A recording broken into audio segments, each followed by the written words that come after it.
The boy had gone quiet, and that was the thing that frightened her most. Katrin Brandt sat on the packed earth of the floor with her back against the warm flank of a standing ox, and she held her son inside her coat, against the place where her own heart was, and she watched the lantern. Emil was 4 years old.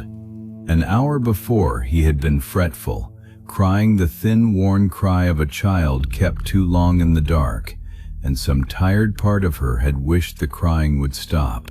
Now it had stopped, and she would have given a year off the end of her own life to have it back.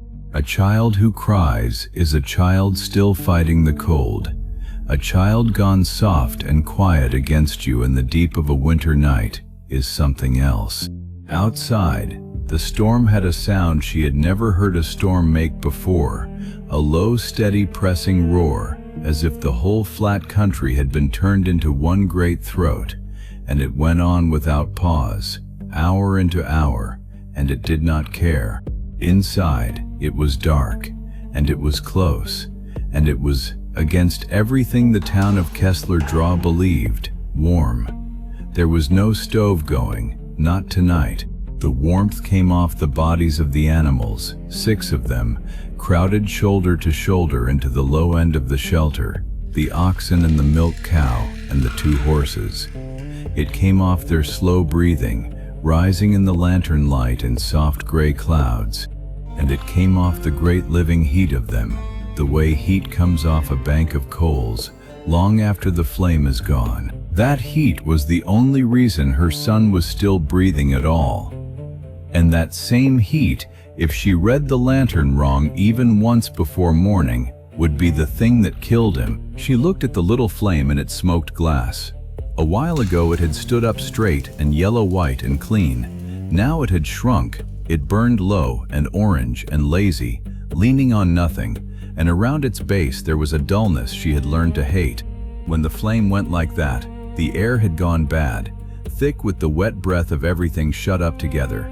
And a child would feel it before a grown woman would grow heavy and slow and drift down into a sleep that had a floor to it and no bottom. So she reached up, without letting go of the boy, and pushed the felted rag out of the crack she had cut high in the wall, and the storm came in through it like a knife laid flat against her cheek, and she counted and watched the flame stand back up, and when it stood, she stopped the crack again.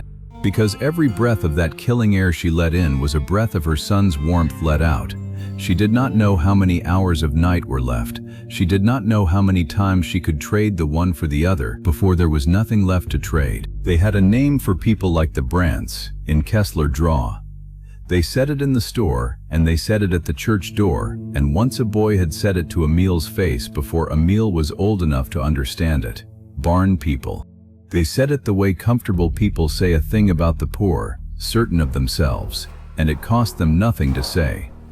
5 months before this night, the people of Kessler Draw had watched Jacob Brandt raise a roof that put his family and his animals under the one span of sod and pole, and they had laughed, all but the man whose own barn was the finest in the county, who had not laughed at all, only looked and shaken his head. By the time the sun came up over that storm, one of those 2 men would be standing at the other's door, and it would not be the barn people knocking.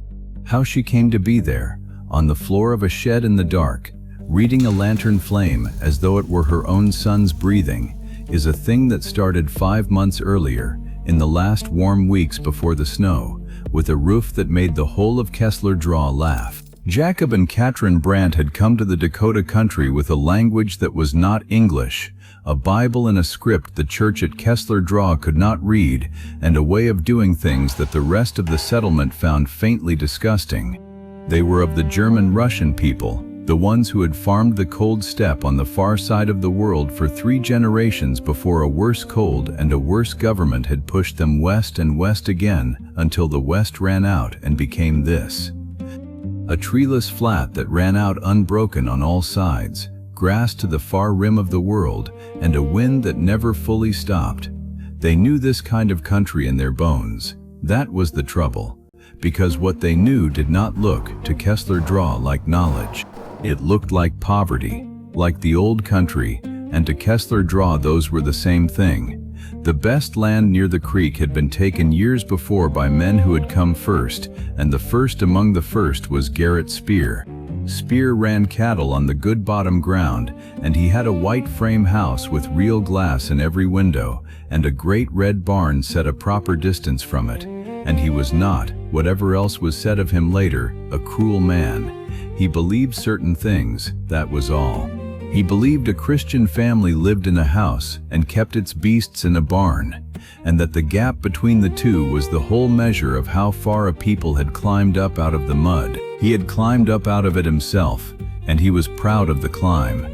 And pride of that kind does not need to hate anyone to do harm. When Jacob Brandt asked about the quarter section near the draw, Spear sold it to him without a quarrel and without a discount, and he mentioned in a friendly way that was somehow worse than unfriendliness, that it was thin ground, exposed ground, ground the older families had passed over, and that the young man might do better to think hard before he wintered a family out there with no timber for a wall and no neighbor inside of 2 miles.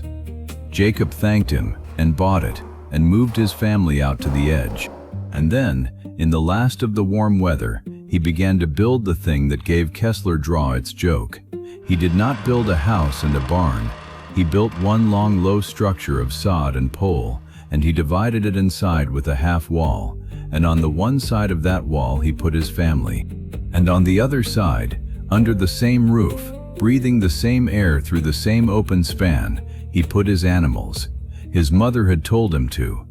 Gerda Brandt was somewhere past 60, small and hard as a knuckle, and she had wintered more beasts under more roofs than anyone in that county would have believed, and she said what she had always said, in the old language, which meant, more or less, in a hard country you do not warm the animals with a fire, and yourself with another fire. You let the animals be the fire. You put your back to the ox and you live. The men of Kessler Draw came out along the section road that autumn to look, the way men will come to look at anything they have already decided is a folly. They saw a family that was going to sleep alongside its cows, barn people, they said, and they went home to their houses that were a proper distance from their barns, and they felt, each of them, a small warm confirmation of how far they had climbed.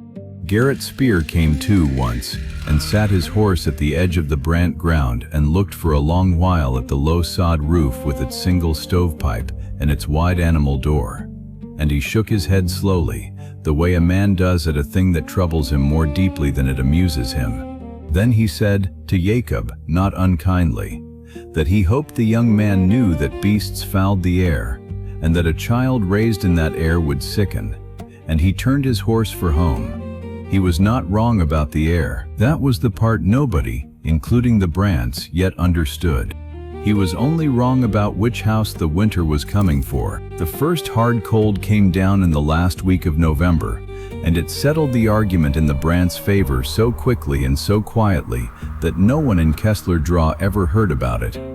It came in the night, the way the real cold always does, and Katrin woke because the quality of the dark had changed, gone brittle and enormous, and she lay still and listened to the wind find every seam in the sod and failed to get through. Then she did the thing her mother-in-law had taught her to do on such a night, which was simply to be still and take the measure of the air on her own face. It was cold, but it was a held cold, a cellar cold, the cold of a place the winter could lean against and never quite break into.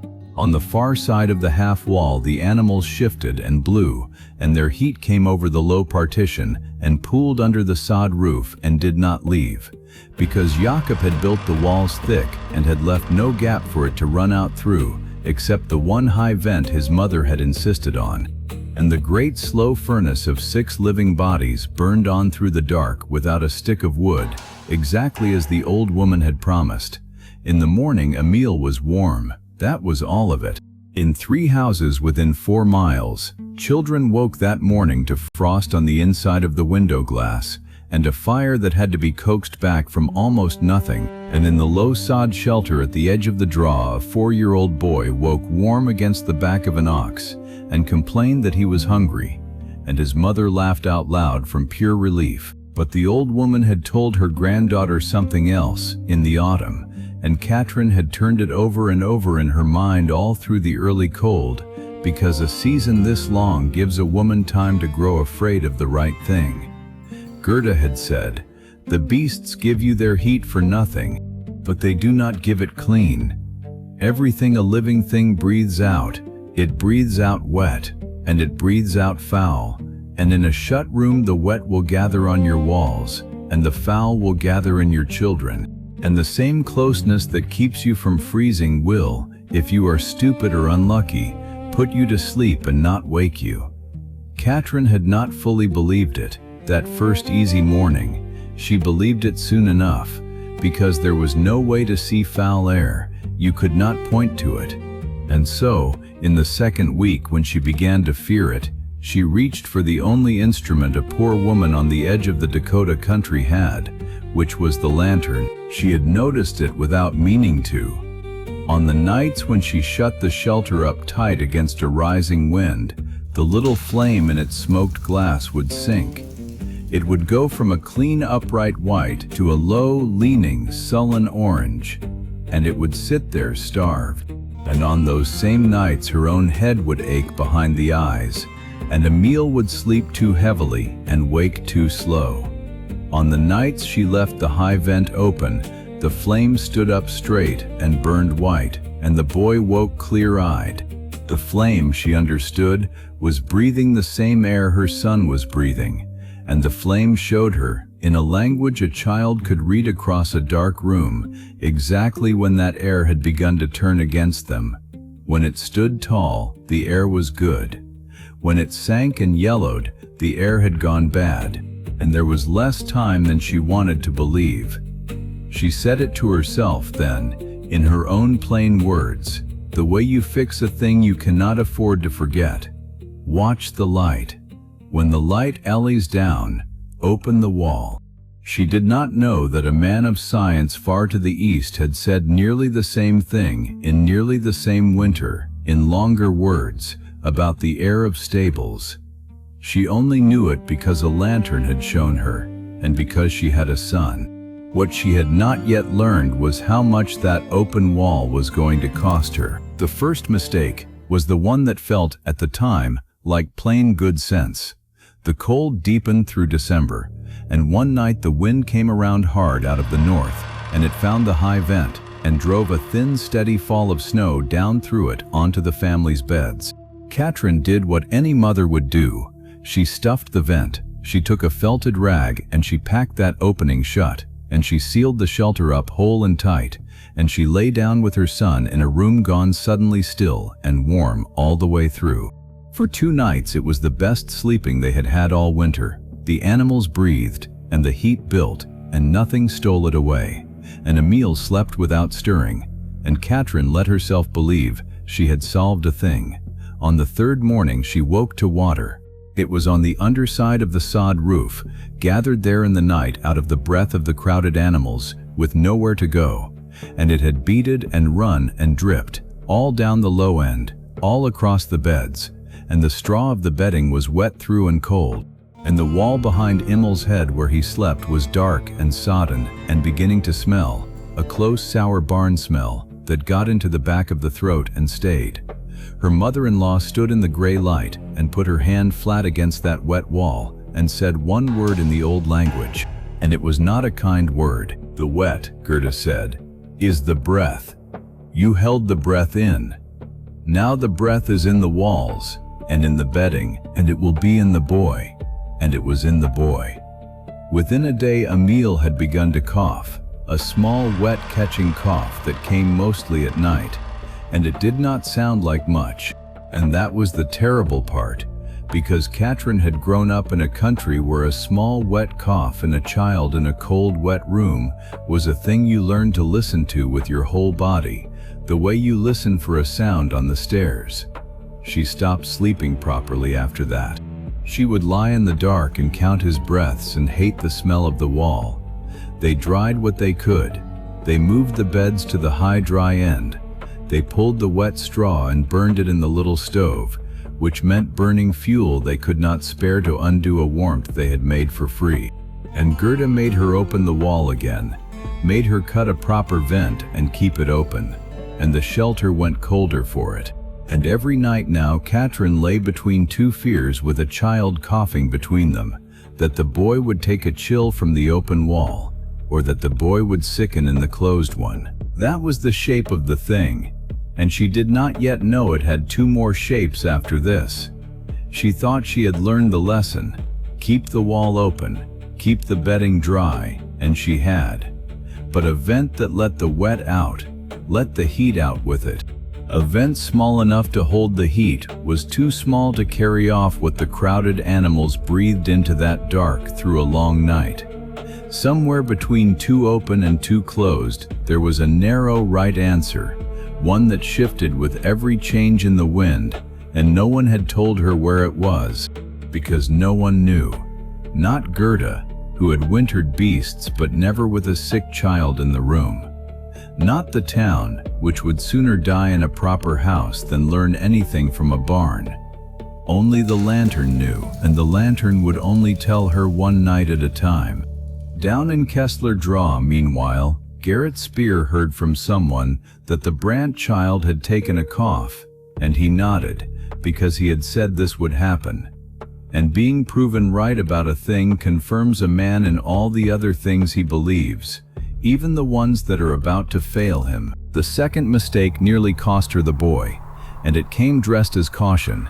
After the wet, Katrin was afraid of shutting the shelter, and so she kept the vent open, and for a while the coughing eased, and the wall stayed dry, and she thought the worst was behind them, but she had cut the vent small, out of a different fear, the fear of the cold. And a small vent in a still deep freeze does not move enough air. On the still nights, the worst nights, the nights when the wind died and the mercury fell out of the bottom of everything, and the whole country lay locked and silent, the air in that shut shelter went bad slowly, and quietly, and without any sign a tired woman would notice in the dark. There was a night like that in January. The wind fell away near midnight, and left a silence so total that Katrin woke into it, and could not at first tell what was wrong. Her head was a dull iron weight behind the eyes. Her thoughts came slow and thick, as if she were reaching for them through water. And beside her, in the crook of her arm, Emil was breathing in a way she did not like, shallow and fast, and then not at all for a moment, then shallow and fast again. And when she said his name he did not stir, and when she shook him, gently, then not gently, he gave her only a thin ragged breath against her collarbone. And then, after too long a moment, another. She had smelled it by then. The close sour reek of the animals had thickened into something sharper, a smell that bit at the inside of the nose and turned the stomach. The smell Gerda had warned her of, the breath of too many living things burned down into poison, in a shut dark room. The iron weight behind her own eyes told her the air itself had turned against them, and that her son was further down into it than she was. She did not cut a small vent this time. She threw the whole animal door open, to the night. The killing cold came in like a live thing, and it was a mercy. And it was a knife at once. The bad air went out, and the good air came in, and the great furnace warmth of the room went pouring out into the dark with it. All that free-made heat gone in a breath, and the animals bawled and shied from the open door. And against her chest, slowly, Emil dragged in one long ragged breath, and then another, and came back to her out of the soft heavy place he had been sinking toward. She held him in the doorway in the freezing wind, and she wept, and she did not close the door until his eyes had opened. By morning a young calf that had bedded down too near that open door lay dead in the trampled snow, frozen where it slept, and Jakob buried it without a word. And Katrin understood the trade she had made, and would go on making. She had opened the wall to save her son, and it had cost a life on the other side of the room. Warmth held was a child slipping under. Warmth spent was a beast dead in the doorway. There was no accounting in which she did not lose something, but she had also that night finally understood the lantern. She had lit it in her panic to see the boy's face, and she had seen in the same glance how the flame sat low and orange and starved in that poisoned air, exactly as it had on every bad night. and she understood at last that it had been telling her the truth all along, and she had only ever half listened. The flame was her son's own breath, made visible, set out in the middle of the room where she could see it from across the dark. When it lay down, he was in danger, and she would know it before he did, before her own dulled head did. In time to open the wall, she fixed it in her mind again, harder this time, the way grief fixes a lesson so it can never slip loose. Watch the light. When it lies down, open the wall, and count, and do not close it for love nor warmth nor a dead calf until it stands. And she began, from that night, to sleep with one eye on a lamp, the way a woman keeps one ear on a child. She did not yet know she was rehearsing for a single night. That would ask her to do it until dawn, without once getting it wrong. By the middle of that winter, the Brants had become, without meaning to, a small standing argument in Kessler Draw, and Garrett Spear was on the other side of it. He had not set out to be, but the boy's cough had been talked about, and then the frozen calf had been talked about, and each piece of news arrived in town shaped to fit what the town already thought, so that all of it came to mean, the barn people are learning the hard way what decent folk knew all along. Spear said as much, once, at the store, not cruelly, only with the heavy certainty of a man proven right about a small thing. Beasts and children under one roof, he said. It is not the cold that will take that boy, it is the filth of the air. And the men around the stove nodded, because he was half right, and half right spoken with confidence sounds exactly like true. He had earned the right to be listened to, in their eyes. Spear had come to that country with nothing, and had made it pay. And his cattle were the fattest on the creek, and they wintered in the finest barn in the county, a tall red-painted barn built the proper way, the family well clear of it in a house with glass windows. Everything about the way Garrett Spear wintered said that he had beaten this country by rising above it, by putting distance between the man and the beast, and that distance was his pride and his proof, and, though he would not have used the word, his religion. Katrin heard the things he said. Word of that kind always travels back out to the edge, carried by someone who means well or means ill. And it landed on her in the middle of the hardest weeks, when she was sleeping in snatches with one eye on a lamp, and her son was thin and pale from a winter spent breathing hard-won air. There were nights she lay in the close dark and let Spear's certainty into her own head, because exhaustion opens the door to that, and she would think, perhaps the man is right. Perhaps I am poisoning my child slowly to keep him from freezing quickly. She let herself think it, and then, most nights, she looked at the lamp, and she opened or closed the wall by what it told her, and the boy went on breathing, and she chose to trust the small true thing she could see over the large certain thing a rich man said in a warm store 2 miles away. Her mother-in-law helped her hold that line. Gerda had buried children of her own, long ago, in the old country, and she did not speak of it, but she had a way of putting her hard little hand flat on Katrin's back in the worst of the dark that said more than speech. The town keeps its beasts far off and calls it cleanliness, the old woman said once. On the night this country decides to kill, we will see who was clean and who was warm. She did not know how close that night was, because far out over the plains to the northwest, in the last part of that January, the weather was building toward the kind of storm the Dakota country produced perhaps once in a generation, the kind that would afterward be named, and remembered, and carried in the mouths of survivors for 50 years. It would come the way those storms always came, out of a morning so mild that men left their coats at home, so mild that children were sent to school, and cattle were let out to the far pasture, and every soul in the county relaxed the vigilance that had kept them alive all winter. It would come at midday, a wall of white moving faster than a horse could run, and it would drop the temperature past anything the thermometers in town could measure, and it would not lift for the better part of 3 days, and it would find Garrett Spear's fat cattle in the far bottom pasture, a good half-mile from the finest barn in the county, and it would find a 4-year-old boy asleep against the flank of an ox, and his mother awake beside a lantern, learning for the last time, and for keeps, exactly how much air a child could be given without giving away the warmth that kept him alive. The morning it came was warm enough that Jacob went out in his shirt sleeves. That was the trick of it, the old cruel trick of that country. The wind had swung around to the south in the night, and the snow had gone soft on top, and the sun came up in a sky nearly clear, and it felt, for a few hours, like the back of the winter had been broken. Men all across the county felt it, and did what men do when a hard season seems to loosen its grip. They sent the children the 2 miles to the schoolhouse.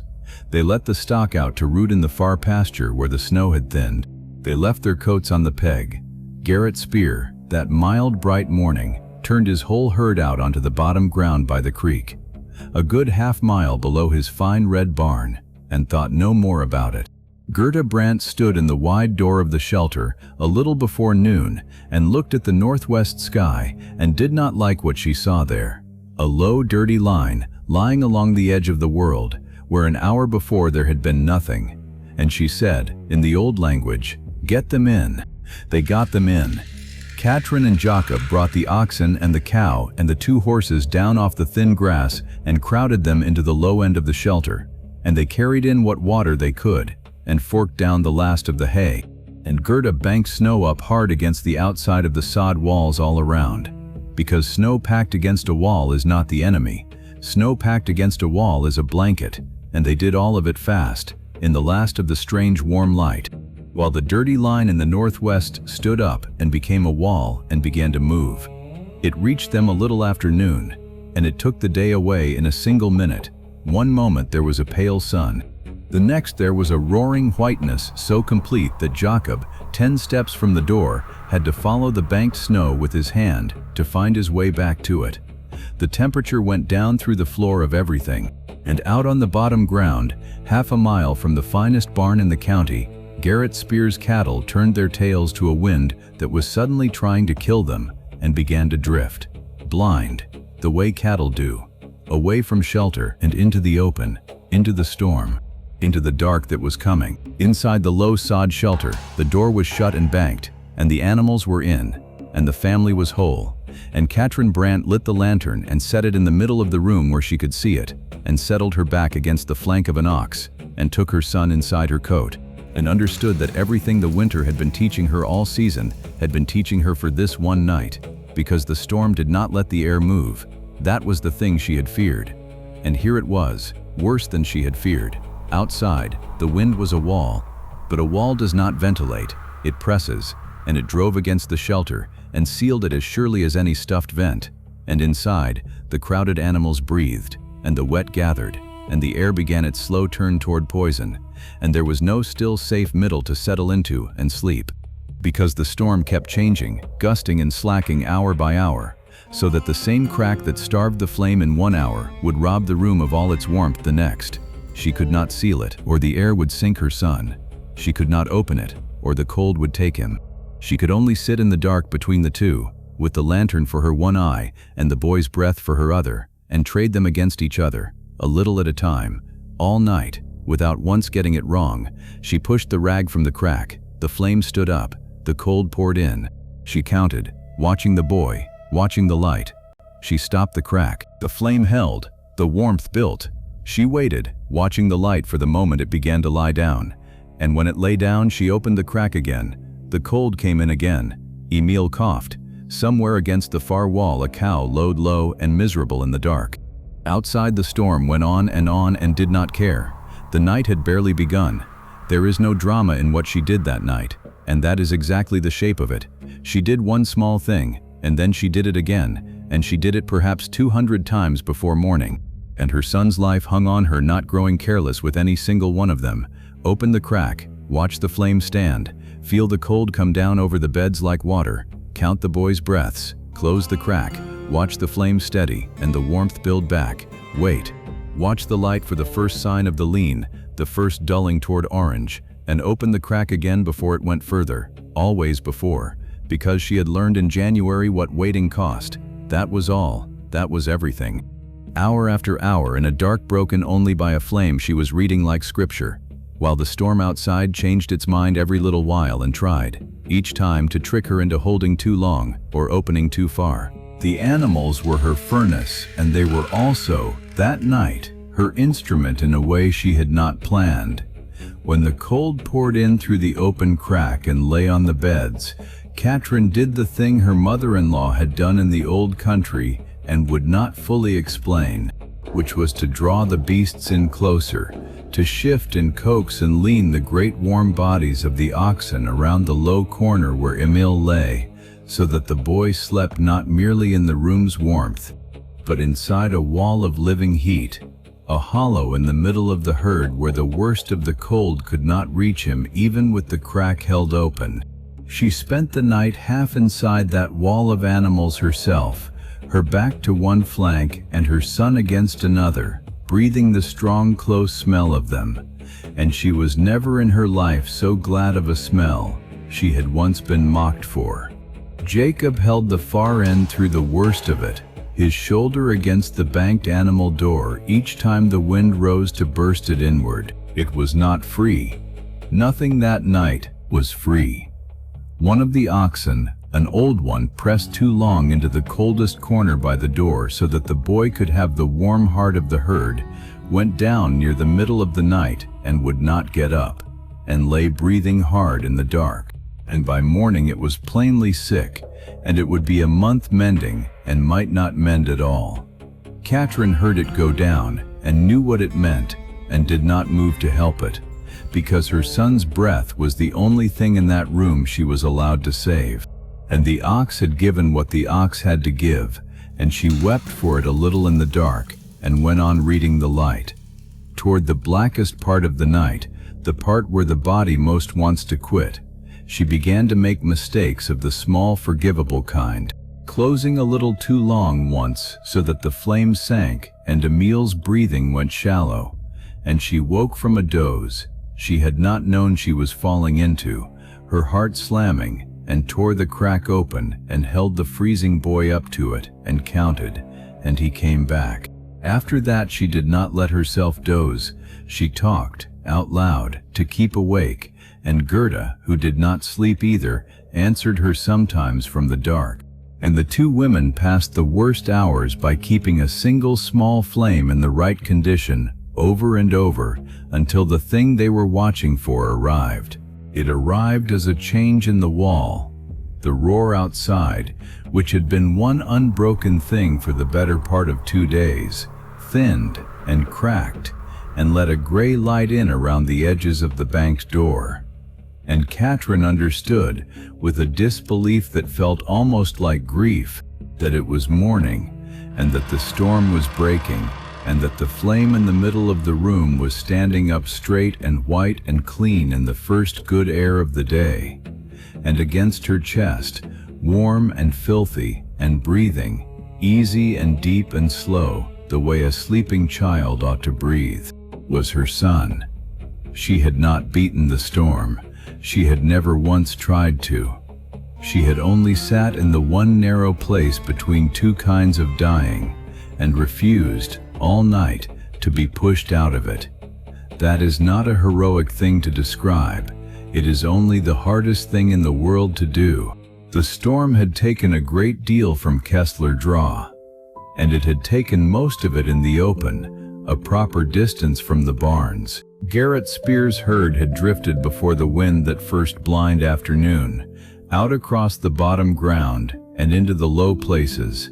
He had gone out into the tail of the storm after them, when it was still not safe to be out, and had barely found his own way home.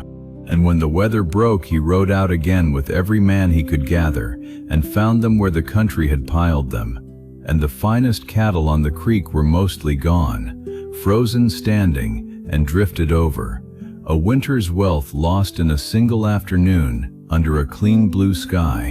He had wintered them the proper way, in the proper barn, a good half-mile from where the storm caught them, and the distance that had been his pride was the exact distance they could not cross to reach it. He came out to the Brandt place on the second day after, when the roads had opened enough to travel, No one had asked him to. He rode out along the section line and sat his horse at the edge of the thin exposed ground he had sold to a foreign family with a warning. And he looked for a long while at the low sod shelter with its single stovepipe breathing smoke, and at the wide door standing open now to the mild after-storm air, and at the animals, all of them but one old ox on their feet and alive, and at a small boy walking on the trampled snow in the sun. Then Garrett Spear said the thing he had ridden out to say, though no one had made him come.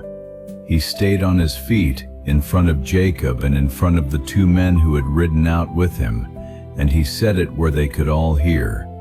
He was not a man for speeches, and the moment did not want one. He said he had lost near all his herd in the open, wintered the way he had always held to be right, a proper distance from the house.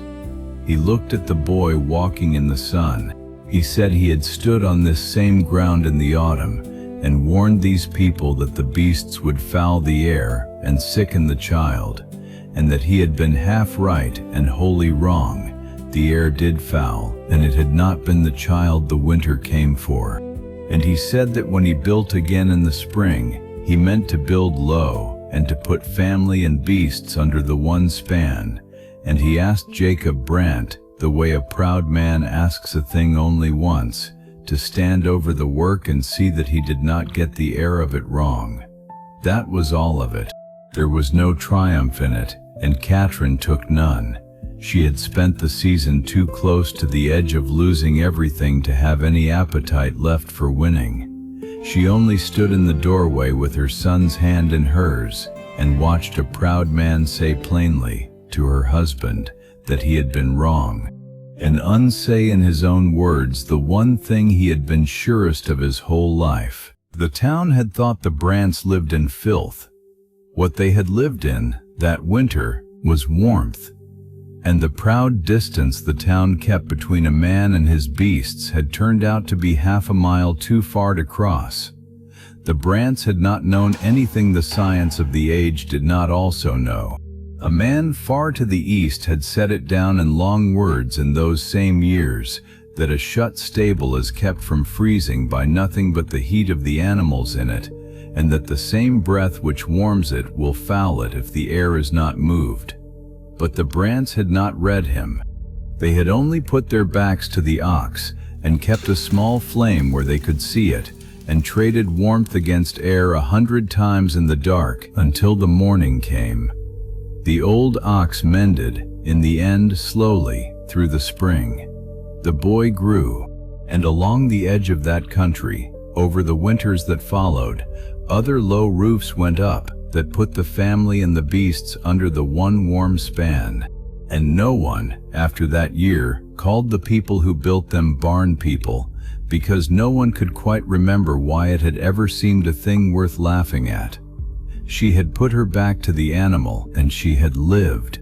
In a hard country, that was the whole of the wisdom, and it was enough.